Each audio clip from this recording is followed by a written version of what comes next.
can see the chat, and then we're good to go. Bingo. Yep. Awesome. Awesome, awesome, awesome. We are good to go. Let's see. Some lower. Yep. I did. Cool. We're good to go. So there we go. Go back to. So what's up, kids? How you guys doing? How's everybody doing? Hope everybody's doing good today. So, hey, this was actually kind of an interesting topic that I fell upon based on some of the conversations that I was having again with clients. I mean, the cool thing about what I do on here is that 90% of the time, it's something that's happening when I'm communicating with clients, and that's where I get my content, because it's kind of like you're the doctor and these people coming in, I'm like, oh, there's an interesting problem. There's an interesting problem. Well, in this case, this was interesting that I have a client that I'm beginning to work with, and they said, hey, we have whatever, 20 reps or so, and they said, hey, what do you recommend in reference to getting our people to prospect more effectively? And excuse me, by the way, I'm fine. I know I'm so nervous. Anytime you cough or do anything, you're like, he's got it. I'm like, well, I hope I don't have it. That's such a crazy virus. You don't know if you got it or not. But anyway, so what, and my answer to them was this, and that's why I say there's two ways to prospect. And when I was talking about, I referenced my son. I said, Jack works for Dell Corporation, and he's doing really, really well, and good for him. Knock on wood, right? He's doing great. He's healthy, all that. But they get a series of leads, and I was references to my client. I said, there's two different types of people that they have there. And this client I was talking to, what was going on was this, is that they said, hey, John, we have A, B, and C players. For our A players, and pretty much all of them, there is no specific, hey, you need to make, 20 or 30 outbounds a day and this much talk time. There is none of that. They pretty much have said, hey, listen, our culture is such, that we pretty much leave everybody alone. We treat them as adults, and which they should. That it doesn't. And where I'm going with this doesn't mean if you do this, you're now not being treated as an adult. You are, but you just stay with me for a second. They said culturally, we just said, hey, treat them as adults. We hire good people. Our A players, we completely leave alone. Check the box. B players pretty much leave alone unless we see them going down. But our C players, that's where we now start to apply this. We start to kind of look at the devil's in the details. What are you doing? Hey, what's happening? And I said, I completely get that. It's a very common way. And I said, so first off, I really believe there's kind of one or two ways. I don't think there's an in-between. And here's what I mean by that. I said, with one of the things that I've seen my son do, as well as some other folks, is that when you get your list of leads that come in, okay, let's pretend, I think with his organization, however often they get them, but when they get a lead, a lot of times what some of the reps may do, here's your corporate, you're calling into a company. Yes, step one is you can call really quick, especially if a lead comes in, you just call the lead back. That's like low-hanging fruit, game on. But step two could be, excuse me, step two could be, is that what they do is a lot of times they'll find out the main company, okay, ABC, and then they'll go front desk, ask for the CEO or the president, and really they just want to talk to the assistant, have a conversation there, find out who's responsible for their entire, now this is for an outbound, no lead, we're just prospecting.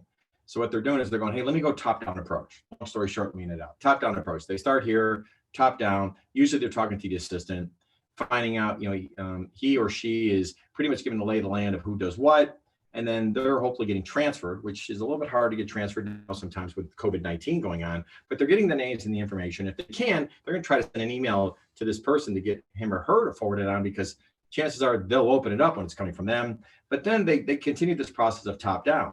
And so what he, as well as some others, have been saying is that, hey, the nice thing about this is more quality. I still have my quota. They have, most people, most large companies, Oracle, no matter who it is, usually there's quotas how many calls that we need to do a day. And but everybody's kind of got the same quota in terms of activity levels. And that's the thing that I do like about it. When I say there's two ways to prospect, you can either go this top-down approach where you're really going top-down, you're asking for help, who's the best person, reaching in that way. And that's definitely more of a qualitative approach. If you're doing that, it's impossible for you to do 80 calls a day. But there's also other people within not just that organization, other companies where they just want to do 80 dials a day. They just want to go dial. Just, I mean, they got their call list and they're just dialing that number just crazy. So not doing top down. And so one of the things I wanted to make sure in this is that two things is number one, I do believe no matter who you are, there should be a goal. You should have X amount per day. And here's another reason why. If you have a goal of saying there's 30 a day or 20 a day, whatever that outbound number is, okay, whatever it is, that's a healthy thing. Why? Because you're going to lose track of how many calls you're making. You'll probably be surprised how many you don't make versus you do. But then the cool thing is this, is that let's pretend you're working 9 to 5 and now it's 4:10 and you can see your call stats on the fly at any point in time. Usually most of these large companies, you can see exactly where you're at for the day in terms of call time and call activity, outbounds. Well, the cool thing about this is that if it's 4:10 and you look and let's pretend you're supposed to do 30 a day and you're at, I don't know, 17, just because stuff happens, you're kind of going, damn, I got to get going or I'm working late tonight because I got to get to my, other 13 phone calls. All right. Well, if you don't have a number, you have no clue what that number is. So you're probably thinking, wow, I had a really good day, made 17, I'll do a couple more. Then 5 o'clock rolls around. Okay, we get to 5 and you might have done maybe, get something in my throat. You might have done, 24. Well, you're going to go, okay, great, John, 24, what's wrong with 24? Well, one of my favorite stories was working at this was really cool. I was working with Standard Register in Dayton, Ohio. And I was training these folks. And I remember I was in Dayton, Ohio. I was training I know it was a Wednesday and a Thursday. Because I've always remember when you fly all the time, the hardest day, especially back then when I just started flying, the hardest day to get upgraded on a flight going back home is a Thursday. Why? All the executives, they're all trying to get back home on a Thursday night. So everybody who flies a lot is getting upgraded and it goes by hierarchy. So I'm going, and then meanwhile, I'm in Dayton and my class ends at 5 o'clock and it's just a blizzard snowstorm. So number one, I know I'm not going to upgrade. Number two, I don't even know if the flight's going. I know it's going to be delayed. So I'm just kind of hanging out in class. I'm playing catch up on email. It's like 5:45. Everybody's gone out of this room. And I kind of get a knock on the door and someone comes in and go, hey, what's up, man? It's like nothing. He goes, hey, Mr. Costigan, I know that the snow is terrible. I know I'll be sitting in traffic forever. Do you mind if we do some cold calls? So I'm like, sure, man. Yeah, awesome. So he sits down. Now it's going on 6 o'clock on a Thursday night. Okay. And snowing like a banshee. And I'm like, hey, let's take a look at your leads. Let's take a look at your territory. So he's like, oh, I've been dying to get into Peak. I remember it was the Peak Antifreeze company. And meanwhile, Standard Register, they do, they print, they do printing, their document management, but they also print. So labels, I mean, Standard Register prints labels. They do stickers, they do everything. So he's doing the top-down approach. So he calls the front desk. Now, of course, he calls the front desk, and it's just saying hi. We know that we're closed at this hour of the day, whatever. And so he goes. I go, just dial the president's name. So we dial the president's name. We go. It gets transferred up. Well, after hours, you guys, a lot of times they may pick up the phone. They pick up the phone, the president, CEO. And so this kid is really nervous, and he's like, "Oh, hey, how are you?" He's like, "Good." He goes, "Hey, my name is so and so." With a Standard Register, and I just wanted to introduce myself. It was really trying to find out who the best person would be to speak to regarding document management. And he said, the guy was great. He's like, hey, well, I appreciate the phone call. And it was so funny. He goes, I'm supposed to be going to a banquet tonight. And he goes, I'm trying to put on this tie. So he sets the phone down. He's on speaker. And he's talking to us while he's explaining. He's like, yeah, I'm trying to put on this darn bow tie. It was just one of the funniest things. And this was years ago, you guys. It was really funny. So it was very kind of a intimate moment of some guy just setting the phone down, talking on speaker. I was like, yeah, go ahead and talk. So what's your pitch? And so he's like, well, we do this. He's like, so the rep starts talking about what he does. And the and the guy, the president goes, hey, let me ask you, do you print labels? And the kid gives a great answer. He's like, well, sir, we do a lot more than that, where you do document management. He's like, well, yeah, I understand. He goes, but you print labels. He goes, well, there's a lot of things that, and the CEO just goes, listen, young man, do you print shit? I mean, it was just so funny. He just says the S word. He goes, do you print shit? And he's like, um, yes, and I'm right next to him. I go, say yes. He's like, yes. He goes, good. The company that we use to print our labels, I just got word that looks like they're going out of business. So, hey, can you send me a quote for 1 million labels? On a Thursday night going on 6 o'clock, right? This guy's putting together a tie to go to a banquet. And I'm like, he's like, I go, oh my God. And I mean, he's looking at me, oh my God. I go, good for you. And so he even said, hey, listen, because I'm not sure the pricing, but send it directly to me and we'll get back to you and we'll see if there's something we can actually help you with. Long story short, they won that business. But I'll never forget that night we wrote that up, sent it out to the whole place, to everybody who was in my class. And I think the president, Dennis Rediker, and others, they transferred over. It was great. Dennis was the president of Standard Register back then. And what was really cool is that I'll never forget that the next day there was a lot of emails and stuff coming in about reps going, oh my God, he's so lucky. And I said, no, you work hard, you make your own luck. But I'd like that people go, oh my God, he's so lucky. Like, that kid made his own luck. By the way, no one else came into I had a classroom of 60, 70 reps. Nobody came back on that Thursday night to come in and go, do you want to make cold calls on a Thursday night at 5:45 at night? Okay. And I love that story. He made his own luck. But what we did is we did a quality thing of top-down approach. You can go the other road of the 80. I know that I know reps, like, for example, with corporations I'm working at, they go 1 or 2 models. They have rep that just does 80, 90 calls, just bombs it out and just hope he gets somebody or she gets somebody, or you go the other way. So just that way. So at the end of the day, you got to pick one. That's number one. But number two is, guys, I think you all should have a number. There should be a number, because if you don't, then I think that you're losing that goal, because you should have goals. Like, I have goals of what I want to accomplish in my life. You need to have a number and a goal of what to get to. It's like, I know I work with college basketball teams. How many wins do you want to get this year? I mean, there should always be a goal. And if you just go, I'll just work hard, then what's your target? So I think it's really important, no matter what it is, if your company isn't giving you a goal, you should have a goal. And again, I've done LinkedIn videos way back when that should be able to have you back into your number, what you want to make. I mean, if you want to make X amount of revenue and your average deal size is this, which means you have to have this many outbound phone calls to schedule this many meetings to be able to send this many proposals to win this many percentage of proposals at this average deal size, bing, next you got to make that many calls every day for this whole thing to happen. You just can't, that's part of life, you guys. You just can't work hard and hope you get there. You got to have a plan and a process, because when you do, and you have a plan and a process, that's what happens is you're the same person who's coming in that room at 5:45 going, I got to hit my goal today. And it was really funny with him. He's like, hey, I was in your class all day. I didn't hit my goal at all. I wasn't on the phone at all today. So I'd like to at least do a few. So anyway, with that being said, anybody have any questions regarding the two different models? I kind of call this, call it a heat check. Like, hey, so let me stop talking, get it back in your court. I know I referenced also about taking if you wanted to call me live on the mobile, you could do that too. I know that Nicole probably put the number up there if you want to do a live call to me. I mean, I won't make live cold calls, but if you wanted to call me live or just put it in chat, either one. And I know you have my mobile number if you want to throw it up there for me, Nicole. But let me ask you, between these two models, is there anybody out there right now where you don't have a daily goal, where it's either by the company or not? So number one, do you have one? And what's been your goal right now? How many outbounds are you supposed to make per day? And which one of these do you follow? So I would say number one is, really quick on the chat, yes or no, do you have a daily goal of how many outbounds you're supposed to do, yes or no? And if you say yes, put the number of how many you're supposed to do. Let me see what you guys have on that. Let me see what we come up with.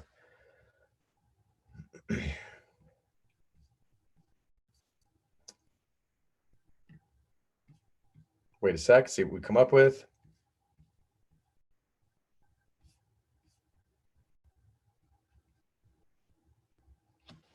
Yeah, by the way, guys, it's a little bit delayed, obviously, with the live stream here. So when I'm asking, I wait about probably 60 seconds or 30 seconds to get you, then you'll finally get this audio. So it might be a little bit delayed. So what do you, so we got, I got Dominic at no. Christopher says 30. Let's see who else is on here. My own goal was 30. Michael says yes, 40. Tommy says yes. Hey, Tommy Walton, how you doing, buddy? Then let's see. Ian has a question. Yep. So that's Owen. Hey, let me see, Ian. What advice do you have for a rep who is trying to expand into new territory? A lot of cold calls. That's a really good question. So the advice to going into a new territory is this. It's one of the first things I did is this. It depends on where you're at in your career, and I'll tell you why. Listen, if you already know your stuff, you guys, if you already know your stuff and you're going into a new territory, first off is, I'll write this out really fast for you. Number one, and this was taught to me by Frank Sylvester. God rest his soul. Frank is long gone. Frank was one of my mentors at ComDisco 1,000 years ago when I worked there. And one of the first things I did when I sat down with Frank, he said, all right, John, step number one. And he just goes like this. He goes, go where the money's at. I go, what do you mean? He's like, you're going to get a territory. And I remember at that time it was, there it is. There's North and there's South Carolina, right? And I'm going to have North Carolina and South Carolina. And he goes, so by the way, with what I was doing at ComDisco, I was financing and leasing, data centers, mainframes, things of that nature. So he's like, go find the largest companies in these two states. And that's where you want to start calling, because that's where you're going to make the most money. Number two, though, when I said based on your tenure, if you're brand new, so if you're a brand new rep and you've been out of college or whatever, you're just right here, I don't mind if you're calling some of the smaller organizations just to kind of get your feet wet, build up your confidence. But I'll tell you, the quicker you can actually start doing this, get to the big boys, the big girls, the better. So number one, go where the money's at. And number two, start high. He would always say that. Go where the money's at, start high. Because the last thing you want is for someone to, he put it this way, it's way easier, you guys, to ask for forgiveness than permission.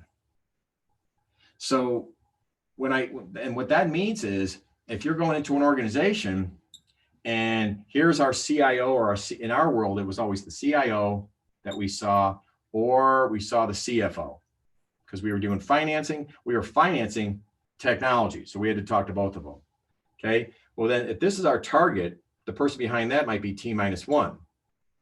The person behind that might be T-2. The problem is, if you're starting on T-2, a lot of times these are control people. They don't want you to go above and they don't want you to go up there. So you'd much rather start here. And then one of the really simple techniques I would do is that I would call them to here, and I might leave a message or even have a quick conversation. And they might say, hey, listen, I'm really, really busy. I go, great. I'll tell you what, if you don't mind, I'll follow up with some of the folks underneath you. If it turns into something great, if not, hey, I'll never bother you again. I would say, do you mind if I talk to your people below? Because a lot of times they'll say, no, they're busy. Don't bother them. If they were busy, I would say, hey, completely understand. I know you're slammed. Tell you what, really nice to talk to you, number one, Bob or Mary, whoever it is. And number two, hey, listen, I'll follow up with some information to your folks down below. And if it fits and if something that works out, I'm sure they'll bring it back up to you. And if not, then hey, obviously it wasn't a fit. But I'll definitely keep you. I'll keep you in the loop of what goes on without bothering you. But thanks. And I was kind of going, but thanks, see you. And unless the guy wanted to keep talking, unless she wanted to keep talking, I was pretty much saying, this is what I'm doing. I'm not asking for permission unless you stop me. Now the reason why I did that is I say, great, thanks. I'll send something out to you. See you. Now, when I got to here, let's pretend this person is, let's pretend this was, Bob. Okay. And Michelle is our president. It's always the same thing. Michelle's our president. There's Bob. And this would be, Julie. Then I'd go to Julie. I'd say, hey, Julie, if I got Julie live, I'd say, hey, Julie, how are you? How are you? Good. Hey, listen, I had a brief conversation with Bob. And oh, by the way, I promised I would follow back up just to say, hey or nay. But hey, really nice to meet you. Just want to see if I can get in your calendar and have a conversation regarding blank. And you want to know why I said, I think what I did, I just said, hey, I promised Bob I would follow up. Now, by the way, does she maybe think Bob asked for me to follow up? No, I just said, hey, Bob, tell you what, I'll meet with your folks. I'll send some information out. If they're interested, something comes up, I'll keep you in the loop. If not, it's all good. And they're probably going, yeah, it's all good, John, whatever. They're like, yeah, good, click. And to me, it's like, great. What I just did is I'm telling Shirley, don't you dare tell me I can't go there, because I just did. And he said I could follow up, so I am. So don't give me that BS saying I can't go above your head. It's exactly what I'm telling him. But I realized through a lot of failures, when I say, hey, Bob, do you mind if I follow up after I talk with your folks? 99% of the time they go, nope, you don't need to. If it's something good, they'll let me know. So I said, okay, I got to change this. I got to go, tell you what, Bob, if it turns into something, I'll follow up. If not, it's all good. But hey, thanks, appreciate it. Talk to you later. Bye. And they're like, yeah, okay, good. It's almost like, yeah, okay, whatever, man. But to me, it gave me the leverage to be able to tell these folks, you can't tell me don't go there. I just did. Number two, don't tell me I can't keep going there, because I told them I would. That's how I handle that. Okay, so good question. But go where the money's at and start high. That's what I would do. What else we got? Anybody else? All right, so here's another one. So let me ask you. So out of the ones that you have, so you got to make, most of you right now said 20, 30, 40 days. Let me ask you, how many of you, when you get a lead, are you taking a top-down approach? So let's pretend you got your leads, or you're doing a search, right? So when you're searching right now, you got your names. I don't know if you're getting inbound lead. I say inbound, I'm sorry. You probably have a list. A lot of you may have a list. So when you get this person, and here's the presence. We would call this T+1. That's above our target. So T+1, there's T. This is T-1, T-2. I'm assuming a lot of you, are you getting leads, or have you been, has a list been provided to you that chances are it's probably a lot of T-1, T-2s. So let me ask you, from a 1 to a 10 on your chat right now, 1 to a 10, how many of your how many of your leads or your list? So when I say lead, that makes it sound like somebody's interested. How many people on your list are this level, just underneath the president, the target? 1 to 10, you said, John, but 7 out of 10 are this. So I'll look here, there'll be a little bit of delay, but tell me right now, out of your 10, 10 is every single one of them is a CFO, CIO, CTO, CMO. I mean, they're a C level. Okay, that'd be a 10. How many out of 10 would you say is in your list is that? And then I'll ask you, who are you talking to? Are you talking to T-1 or T-2? Who are you talking to the most? So one, you're going to give me, your answer is going to be, John, I'll bet you I'll give you 6. My list, six out of 10 is this level. But I could tell you the amount of people I talk to at that level, it's rare. I bet this next number is going to be 8. 8 out of the 10 I talk to is below that level. So you're going to give me a double number. You're going to give me like a 68. You're going to go, this is my list, but that's who I'm talking to. I'm talking way more to these people, T-1s. Let me see what you guys come up with. So I got 9. Okay, good. So for example, so 9 are the highs, 7s, 6s, good. So that's your list. And then now as you're doing this, so the folks who just filled this out, the last thing I'll say is, what's your success rate of talking to those folks and how those conversations go on 1 to 10?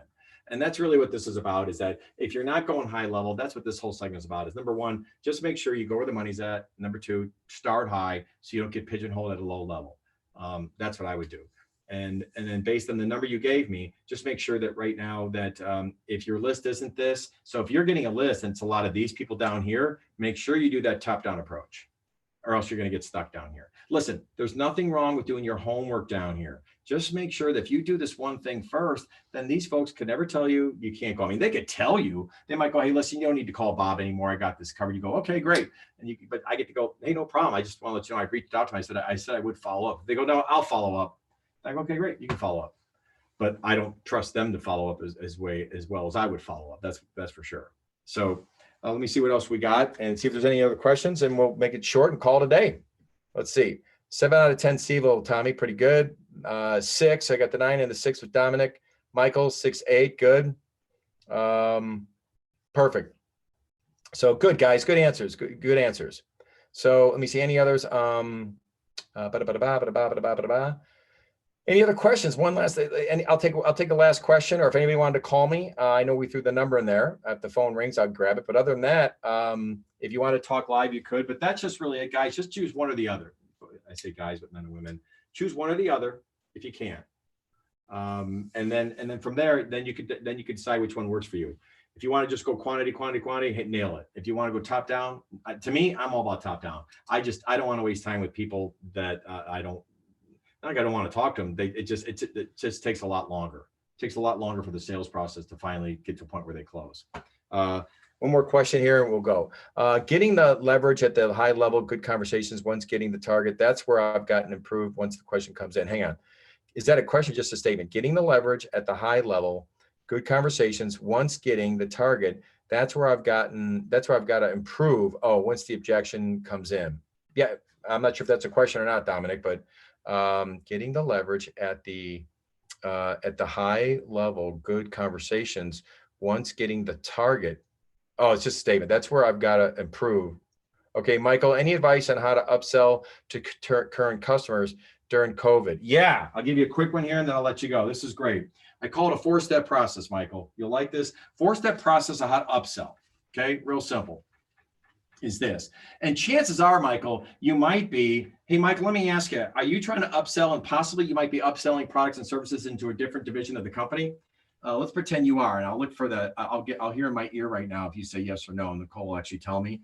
But here's a 4-step process really quick of how you do this. Really simple. So number one, you say thank you for the business. Pretty rare that we actually do that. It's kind of rare that we actually call and go, hey, I just want to say thanks for the business, because you know how we are, especially if you're a salesperson, you're a hunter, we're all about the kill. And then they have account managers to keep it going. But maybe your role is you're going to be doing both.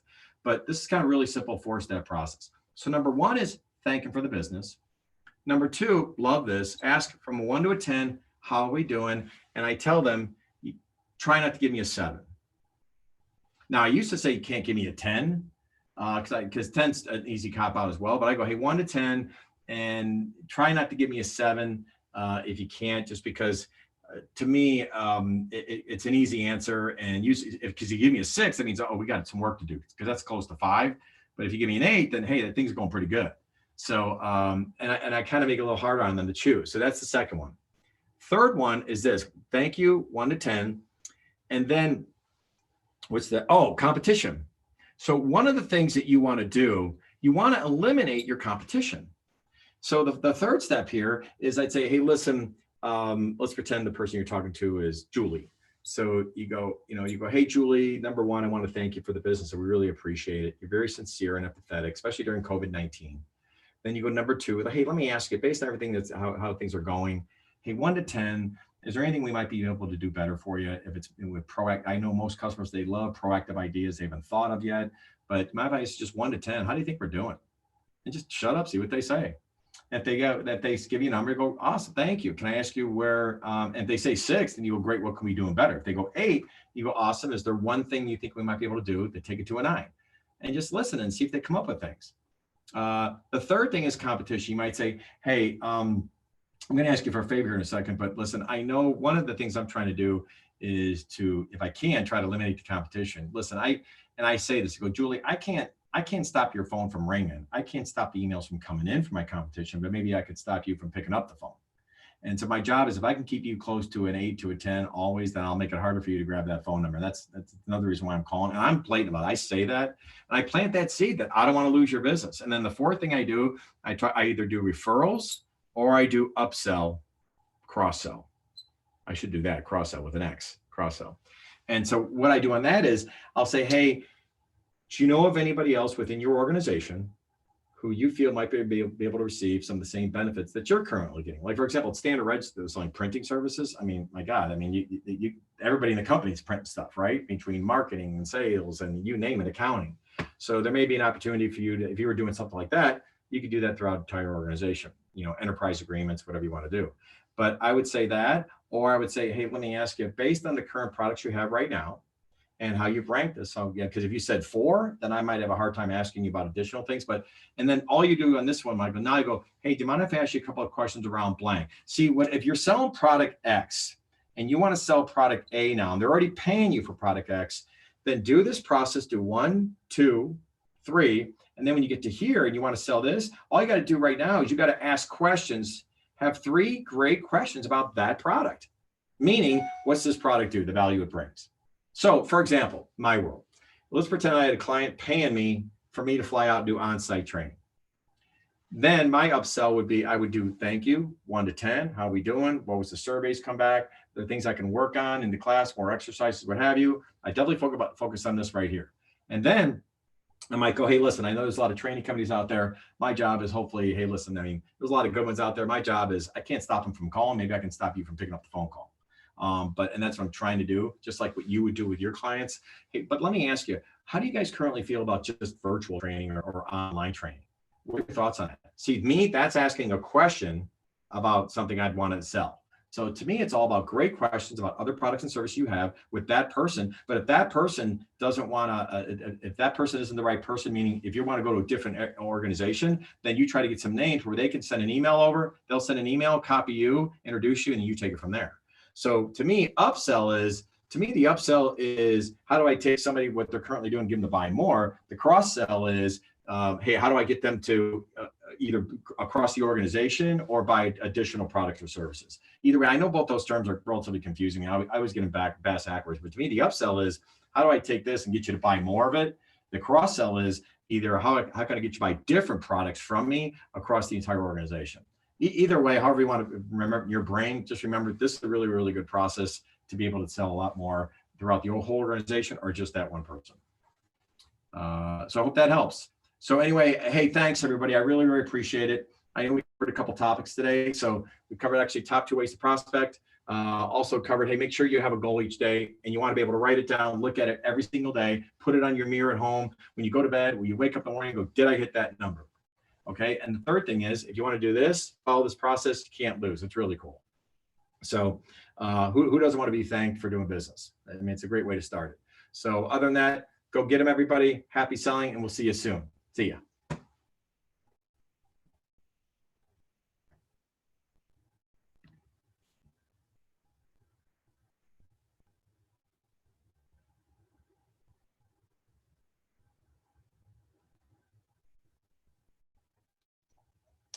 Yeah, I'm just going to hit end stream. We're good to go.